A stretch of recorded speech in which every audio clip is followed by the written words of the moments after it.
অনিয়মই যেন নিয়মে পরিণত হয়েছে স্থানীয় সরকার প্রকৌশল অধিদপ্তরে। প্রতিষ্ঠানটির কর্মকর্তাদের নৈতিক স্খলনে তোলপাড় সৃষ্টি হয়েছে। সহকর্মীকে যৌন নির্যাতনের অভিযোগ উঠেছে একজন উপসহকারী প্রকৌশলীর। তবে ঘটনার প্রমাণ থাকার পরও নেওয়া হয়নি কোনো ব্যবস্থা। উল্টো ভুক্তভোগীকে হয়রানি করার অভিযোগ রয়েছে।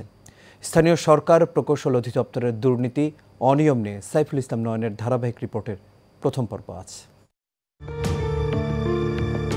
স্থানীয় সরকার প্রকৌশল অধিদপ্তরে ঘুষ গ্রহণ, দুর্নীতি, স্বেচ্ছাচারিতার পাশাপাশি রয়েছে বেশ কয়েকজন কর্মকর্তার বিরুদ্ধে জোর করে নারী সহকর্মীকে যৌন নির্যাতনের অভিযোগ রয়েছে উচ্চপদস্থ কর্মকর্তাদের মন জোগাতে না পারলে হয়রানির শিকার হতে হয়। গুরুত্বপূর্ণ নগর অবকাঠামো উন্নয়ন প্রকল্পের উপসহকারী প্রকৌশলী আশরাফুল আলমের বিরুদ্ধে নারী সহকর্মীকে শ্লীলতাহানির অভিযোগ আসলেও নেওয়া হয়নি কোনো ব্যবস্থা। উল্টো অভিযোগ দেওয়ার কারণে অভিযুক্ত নারীকে বদলি করে দেয় কর্তৃপক্ষ। আমার সাথে আশরাফ যেটা করছে, শ্লীলতাহানি বলেন, ধর্ষণ বলেন, সব কিছুর শিকার আমি হয়েছি।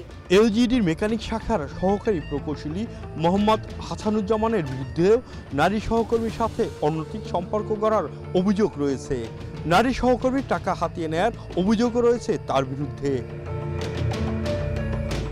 অভিযুক্ত উপসহকারী প্রকৌশলী আশরাফুল আলম এবং মোহাম্মদ হাসানুজ্জামানের অফিসে যোগাযোগ করলেও ক্যামেরার সামনে তারা কথা বলতে রাজি হননি।